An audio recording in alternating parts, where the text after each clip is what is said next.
Evangelio según San Juan, capítulo 18.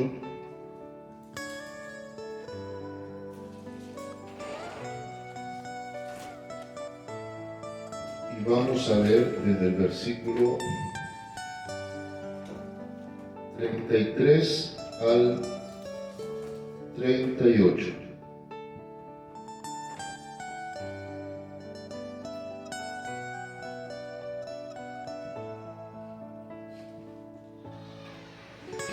Repito por última vez, Evangelio según San Juan, capítulo 18, versículos 33 al 38.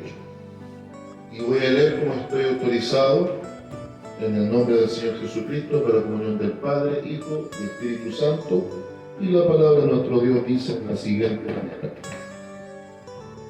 Entonces Pilato volvió a entrar en el pretorio y llamó a Jesús y le dijo: ¿Eres tú el rey de los judíos? Jesús le respondió: ¿dices tú esto por ti mismo o te lo han dicho otros de mí?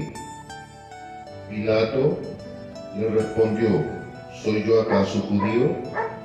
Tu nación y los principales sacerdotes te han entregado a mí. ¿Qué has hecho? Respondió Jesús: mi reino no es de este mundo.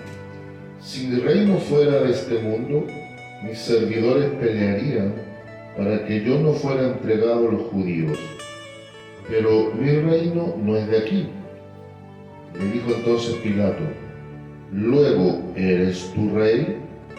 Respondió Jesús: tú dices que yo soy rey. Yo para esto he nacido y para esto he venido al mundo, para dar testimonio a la verdad. Todo aquel que es de la verdad oye mi voz. Le dijo Pilato: ¿qué es la verdad? Amén. Glorifiquemos el nombre del Señor. Gloria a Dios, gloria a Dios, gloria a Dios. Como acostumbramos siempre, ponemos o titulamos las prédicas y los mensajes, los sermones. Y hoy quiero titular el mensaje una pregunta muy profunda. El evento al cual alude la palabra, y quiero ser directo y muy preciso con lo que voy a hablar el día de hoy, nos lleva al evento previo a lo que ya va a ser la crucifixión del Señor Jesucristo. Ya lo habían arrestado y ahora estaba en manos de las autoridades civiles. Ya estaba el recorrido entre Herodes y Pilato por situaciones de jurisprudencia. Estaban ahí dilucidando quién realmente tenía que dar la sentencia definitiva sobre la vida del divino Maestro.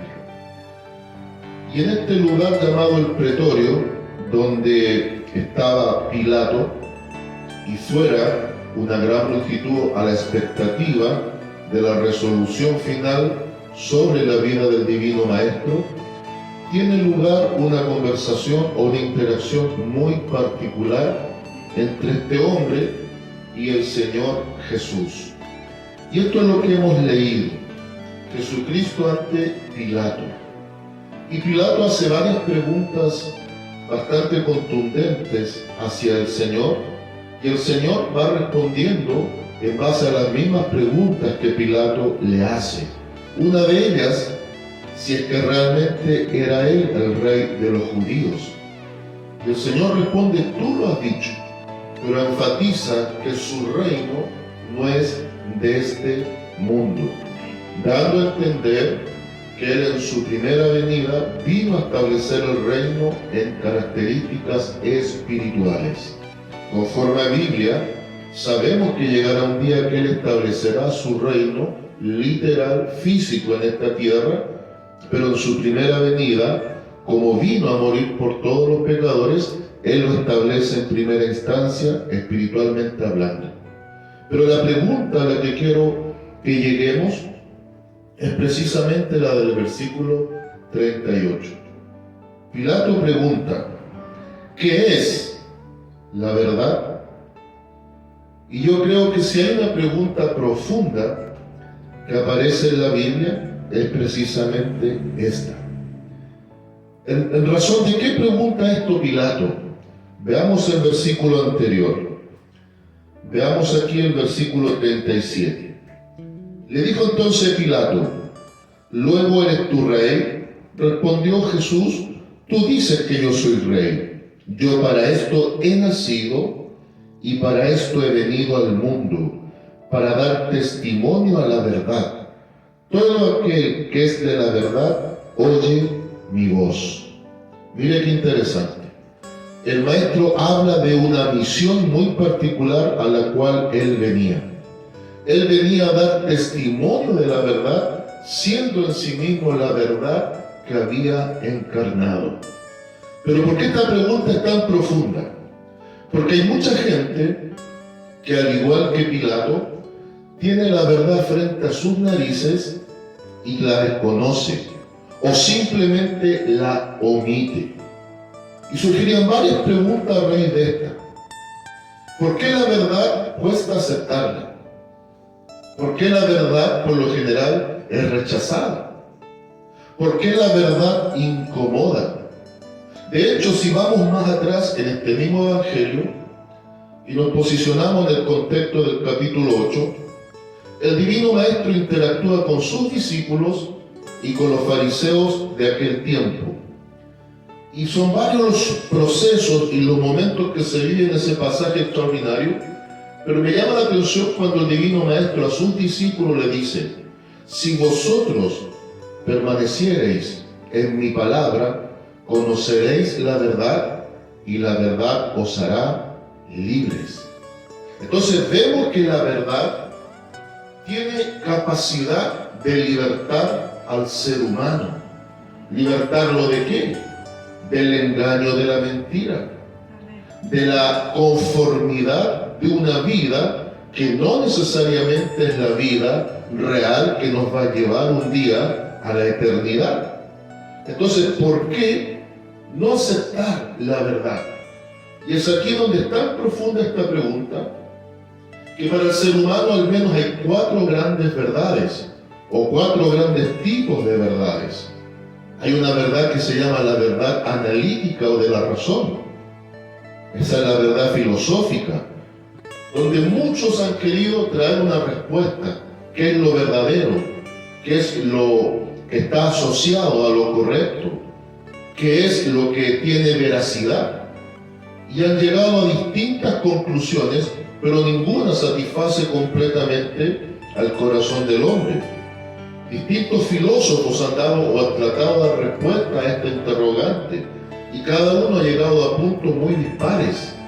También hay una verdad que se llama la verdad empírica, es decir, la verdad que se deduce por sí misma. Pero también hay verdades relativas.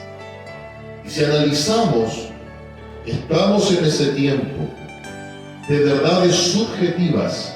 Estamos en un tiempo de un terrible relativismo, donde la verdad de uno no es la verdad de otro, pero cada uno exige que su verdad y su concepto de la verdad sea respetado. Y muchas veces los que más exigen respeto son los que más lo faltan. Por ejemplo, para el mundo Dios no existe. Para muchos Dios es una filosofía. Para otros, Dios es un mito, y estamos en una sociedad relativista en donde la idea de Dios cada día se disipa y va desapareciendo. Y se objeta la verdad que incluso tiene que ver con lo que dijo el Maestro, la verdad absoluta. La verdad absoluta hoy está puesta en el banquillo de los acusados, y a los que creemos en un Dios real, en un Dios vivo, y a Jesucristo, el cual dice de sí mismo que vino a dar testimonio de la verdad, muchas veces los censuran, los persiguen y hasta los matan. Y esto es una realidad que no podemos nosotros como iglesia pasar por alto. Aquí en Chile al menos todavía tenemos libertad de culto y posibilidad de reunirnos tranquilamente amparados por las leyes, a expresar nuestra fe.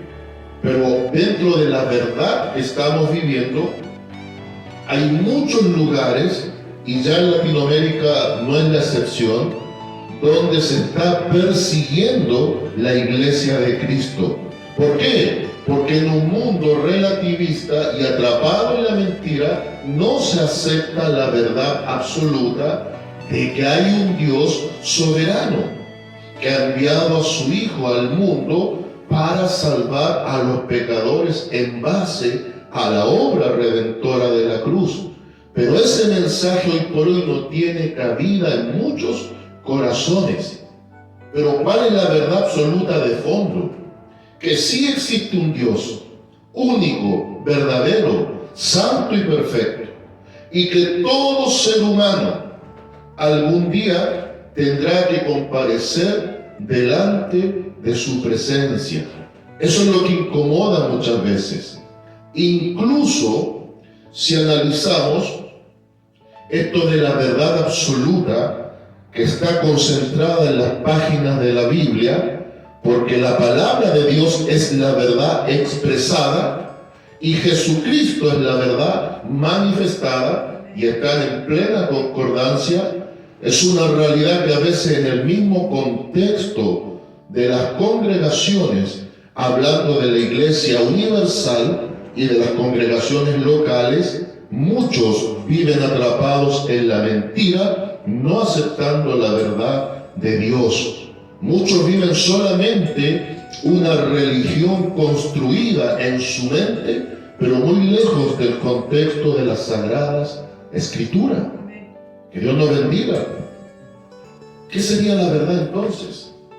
¿Cómo podemos definir una palabra a todas luces intrigante?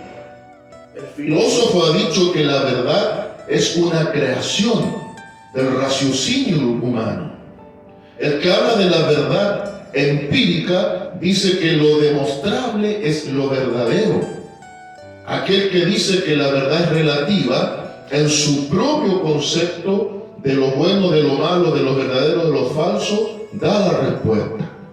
Pero trascendiendo a todo esto, la verdad absoluta rige los corazones de aquellos que se rinden. La verdad de Dios no depende de la cultura, no depende de los contextos, ni depende de las situaciones que rodean a la verdad en sí. La verdad de Dios trasciende todo. Y aquí no es lo que alguien crea, lo que alguien piense. Aquí es lo que Dios ha dicho, ha determinado y ha demostrado. Vamos por partes. Hablemos de verdad empírica. Lo que se demuestra como tal es verdadero. El asunto es que empíricamente Dios demostró que Jesucristo es la verdad.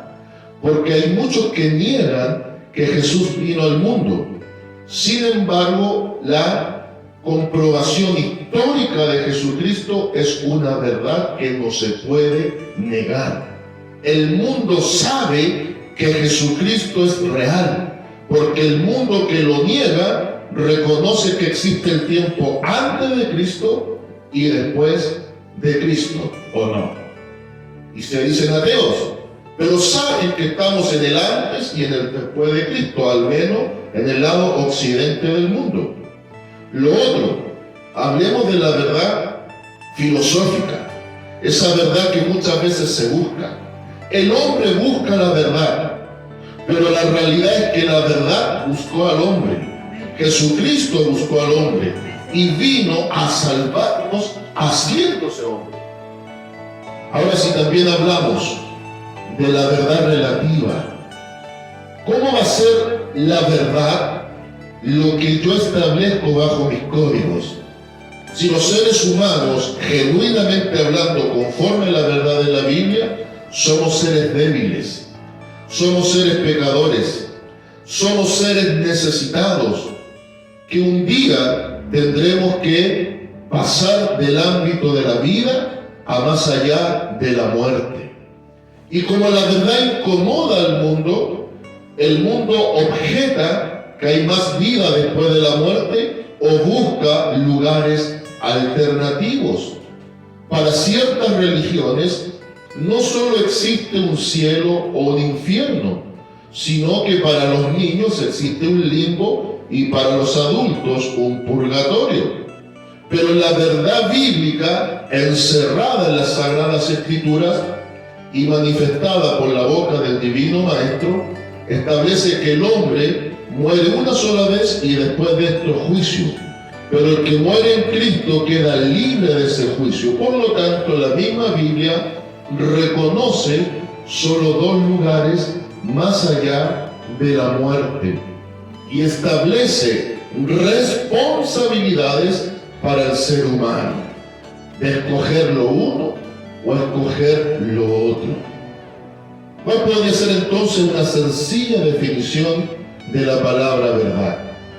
Y podríamos decir que la verdad es todo aquello que está en armonía con lo que es correcto, con lo que es veraz. La verdad tiene directa relación entre dichos y hechos.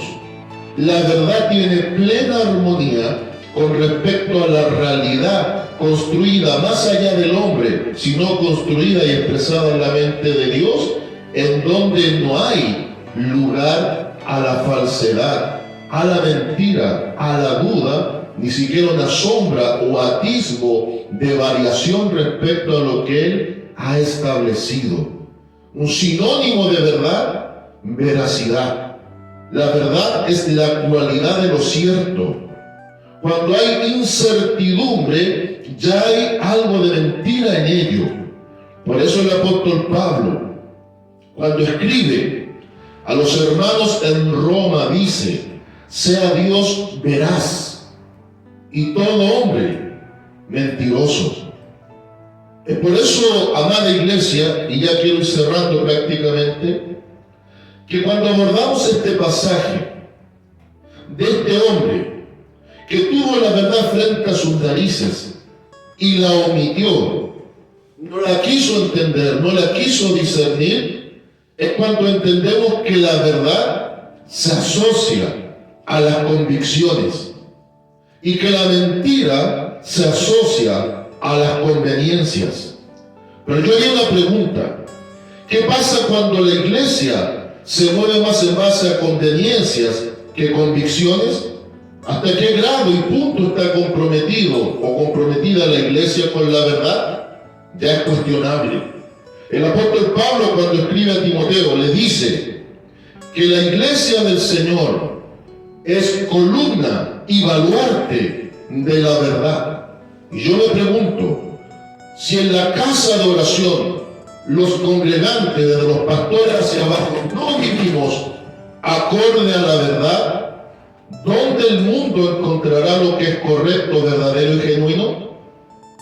En un mundo atrapado en la mentira, cegado en el relativismo y oscurecido en base también al pecado predominante, solo en la casa de Dios, que realmente nos queremos mover en el conducto regular de Dios, que es la verdad, solo ahí, en su ideal, el ser humano puede encontrar lo ético y lo verdadero. Veamos, para ir cerrando, lo que pasó con Pilato y tratemos de entender.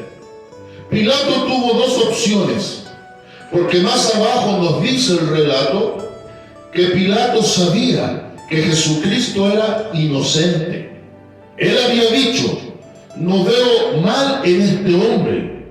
No entiendo, en otras palabras, por qué ha de ser juzgado tan severamente si en ningún momento ha pasado a llevar a César. Porque lo que podía asegurar la crucifixión del Maestro era que él se hiciera Dios aparte de César. Por un lado, bajo la ley lo tacharían de blasfemo, lo cual involucraba muerte. Pero la muerte para blasfemos bajo la ley judía era la lapidación, al igual que el adúltero, morir apedreado. Pero acá le desligan la responsabilidad de las autoridades judías a las autoridades civiles establecidas por los romanos. Y es aquí donde empieza el pimponeo entre Herodes y Pilato. Pero el que tenía la última palabra era Pilato. Y Pilato sabía en su fuero íntimo, Pilato con evidencia contundente, sabía que Jesucristo no pasó a llevar la ley judía, ni tampoco era un desafío abierto a la ley romana. Porque cuando él, los propios de su pueblo, que lo querían cazar, como siempre pasa y ha pasado que incluso en las mismas congregaciones estamos rodeados de Judas y de miserables fariseos, lo querían cazar y le preguntan de quién es esa imagen, o él pregunta de quién es esa imagen, porque él decía o le decían que era lícito obedecer o desobedecer a César. Y él le dice de quién es esta imagen, de César. Y él responde con sagacidad absoluta y demostrando que él es el maestro, pues bien, da a César lo que es de César, pero a Dios lo que es de Dios. Entonces, podemos decir que Jesucristo nunca planteó un desafío abierto al gobierno civil de Roma, ni tampoco él, apresurada y aventuradamente, él se manifestó como Dios en esencia. Ni siquiera quería que antes de tiempo lo entronizaran como rey. Si vamos más allá, para dilucidar esto, aun cuando entra a Jerusalén, entra montado en un pollino, una para cumplir la profecía de Zacarías, pero lo otro para declarar que él venía en paz, porque él es el príncipe de paz. Entonces, ¿cómo es esto de que Pilato no entendía? Claro que entendía que este hombre de lo que se le estaba acusando era inocente. Pero aquí viene el juego de las conveniencias, de las convicciones. Las conveniencias asociadas al relativismo, las verdades relativas y finalmente la mentira, y las convicciones asociadas directamente a la verdad, que muchas veces duele, y por movernos en convicciones recibimos daño. Jesucristo era inocente y Pilato lo sabía. Y él declara: no veo que este hombre sea culpable.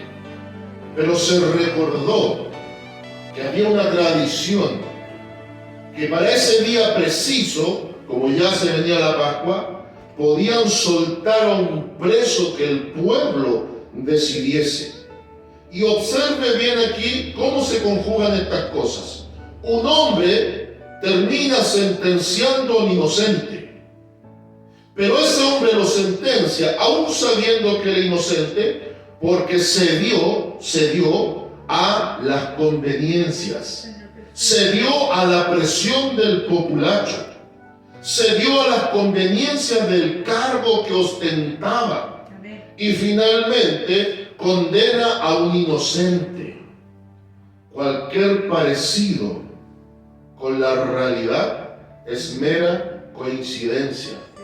Hoy por hoy estamos rodeados de autoridades civiles y de iglesia corruptos hasta la misma médula de los huesos. Estamos rodeados de una justicia indolente que llega a ser insolente, donde muchas veces el asesino anda libre en las calles y aquellos inocentes están tras las rejas en su casa.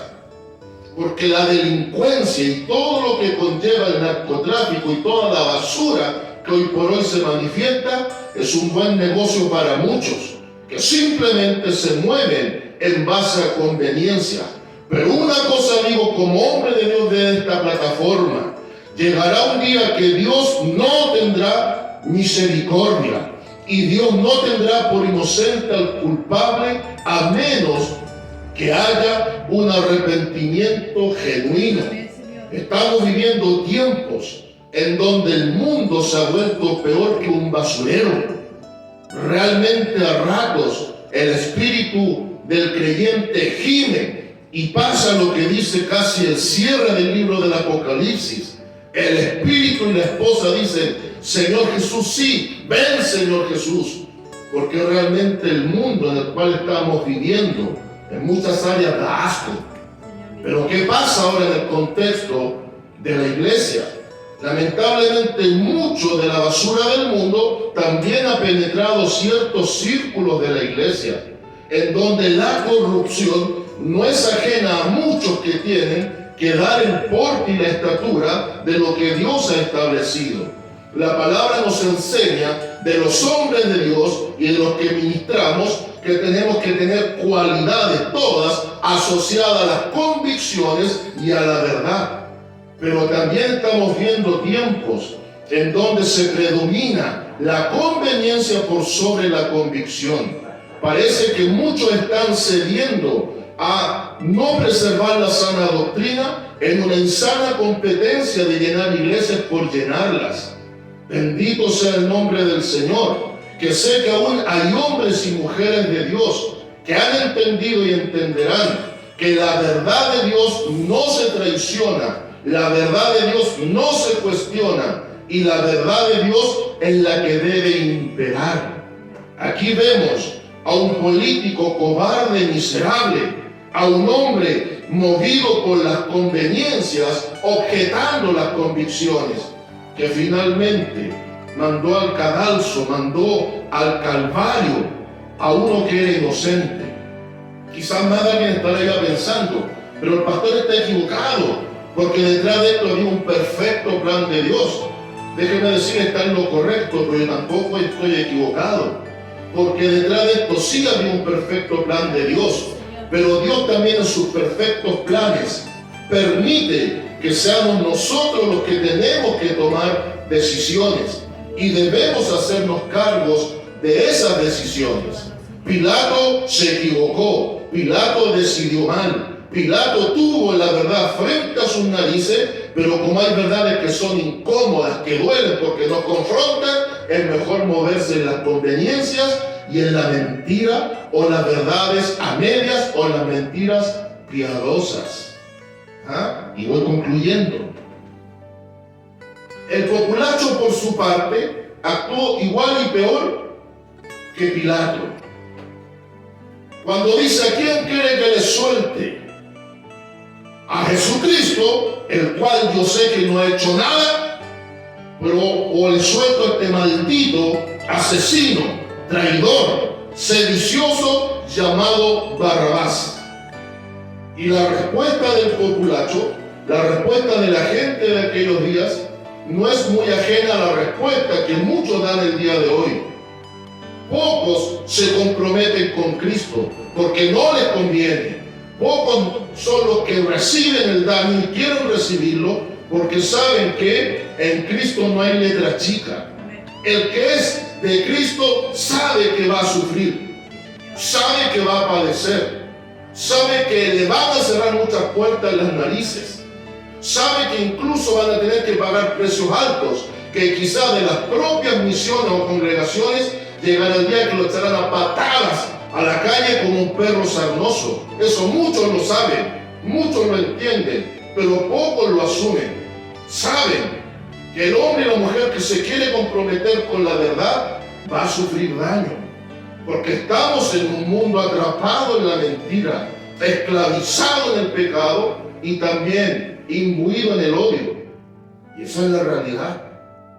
Llega el momento dado que el populacho exige a Barrabás. El mundo quiere la mentira. El mundo quiere el engaño. El mundo vive en la autocomplacencia. Y déjeme decirle algo, y creo no estar muy equivocado.